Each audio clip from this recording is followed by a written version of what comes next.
Et si, pour la première fois depuis près de 2 décennies, le trône du football mondial était réellement vide? Le Ballon d'Or 2026 ne sera pas une simple cérémonie. Ce sera le dénouement d'une guerre de succession. L'ère du duopole Messi-Ronaldo, cette anomalie statistique et historique qui a défini notre sport, est en train de s'éteindre. Derrière eux, une génération dorée, affamée, se prépare à prendre le pouvoir. Cette année est un véritable test de vérité. Avec une Ligue des champions plus ouverte que jamais, une Coupe d'Afrique des Nations qui promet d'être explosive et surtout, le juge suprême, la Coupe du Monde 2026. Les performances individuelles, les titres collectifs, la capacité à être décisif dans les moments où la pression est suffocante, jamais les critères du Ballon d'Or n'auront été aussi pertinents. Aujourd'hui, nous allons analyser en profondeur le Power Ranking à mi-saison. Des outsiders aux grands favoris, nous allons décortiquer les forces, les faiblesses et le chemin vers la gloire pour chacun. Accrochez-vous. Commençons par ceux qui frappent à la porte du top 10. Des joueurs comme Jude Bellingham, dont l'influence au Real est totale, ou Vinicius Junior, capable de fulgurance unique. Mais pour l'heure, concentrons-nous sur notre classement officiel. À la 10e place, un défenseur qui joue comme un attaquant, Achraf Hakimi.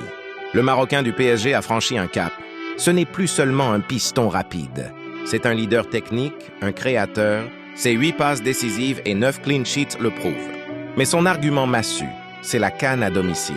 Imaginez l'impact d'un triomphe continental porté par un Hakimi en feu. Son talon d'Achille, son positionnement. Il est historiquement difficile pour un défenseur de gagner, mais son profil hybride pourrait changer la donne. Juste devant, à la 9e place, la légende qui refuse de mourir, Lionel Messi. 22 buts, 19 passes décisives, MVP de la MLS. Beaucoup l'avaient enterré sportivement en le voyant partir aux États-Unis. Erreur, Messi reste l'alpha et l'oméga de l'équipe d'Argentine. Il est le champion du monde en titre, et chaque ballon qu'il touche respire encore le génie. Son chemin vers un 9e ballon d'or est clair, unique, presque poétique. Porter une dernière fois l'Argentine sur le toit du monde. S'il réalise cet exploit, le débat sera clos. En 8e position, la flèche colombienne, Luis Diaz. Son arrivée au Bayern Munich a été une bouffée d'air frais. Son entente avec Kane est naturelle, presque télépathique.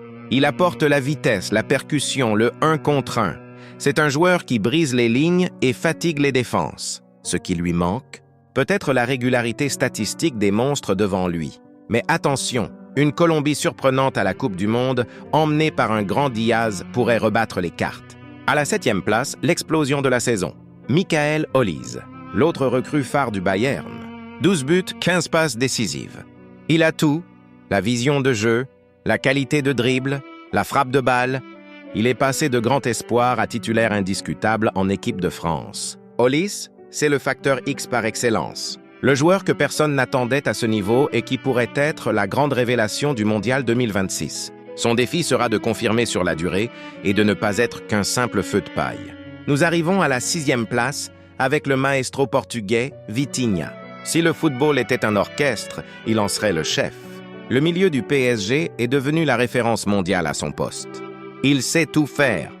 Défendre, orienter, accélérer le jeu et même marquer, comme le prouve son triplé iconique en Ligue des Champions. Son problème, il est un joueur de l'ombre, un facilitateur. Son travail, bien qu'essentiel, est moins visible que les buts d'un attaquant. Pour gagner, il aura besoin de marquer les esprits par un titre majeur où son influence serait incontestable. 5e place pour l'homme de l'ombre le plus influent du monde, Declan Rice, le cœur battant d'Arsenal. Il n'a pas les statistiques offensives des autres et c'est ce qui pourrait lui coûter cher. Mais son impact est incalculable. Il est le garant de l'équilibre, le premier défenseur et le premier relanceur. Arsenal est redevenu un candidat au titre majeur en grande partie grâce à lui. Sa candidature est celle de l'intelligence de jeu, de l'indispensable. On entre maintenant dans le carré d'as, les poids lourds, ceux dont le nom est sur toutes les lèvres. À la 4e place, le plus jeune de tous, le prodige, Lamine Yamal. 10 buts, 14 passes décisives. À son âge, c'est tout simplement un blasphème footballistique. Son talent est pur, instinctif. Il a cette capacité à éliminer n'importe qui, à créer le danger à partir de rien. Il est l'avenir du Barça et de l'Espagne.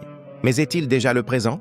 On attend de lui qu'il porte son équipe dans les matchs couperets, en Ligue des Champions et surtout à la Coupe du Monde. S'il y parvient, il pulvérisera tous les records de précocité. Sur la 3e marche du podium, l'héritier désigné, Kylian Mbappé. 34 buts, 8 passes. À Madrid, il a trouvé le royaume à sa mesure. Il est le danger numéro 1, le joueur le plus rapide, le plus décisif. Quand le Real Madrid est en difficulté, tous les regards se tournent vers lui et il répond présent. Il est monumental. Pour lui, l'équation est simple. Le Real doit aller loin en Ligue des Champions et il doit être le leader d'une France triomphante à la Coupe du Monde. S'il coche ces 2 cases, le Ballon d'Or ne pourra plus lui échapper. À la 2e place, le cyborg norvégien Erling Haaland. 38 buts. Les chiffres parlent pour lui. C'est une machine, un prédateur dont le seul et unique but est de faire trembler les filets. Personne ne le fait avec une telle efficacité. Son grand changement cette année, c'est la scène internationale. La qualification historique de la Norvège lui offre enfin une vitrine mondiale. S'il réussit à porter une nation modeste sur ses épaules et à marquer au mondial, il ajoutera la ligne narrative qui manquait à son dossier purement statistique. Et enfin, à la première place de notre classement, l'homme qui a tout changé en changeant de pays, Harry Kane. 35 buts. En rejoignant le Bayern, il s'est libéré d'un poids. Il gagne enfin des titres. Il est plus complet et plus influent que jamais.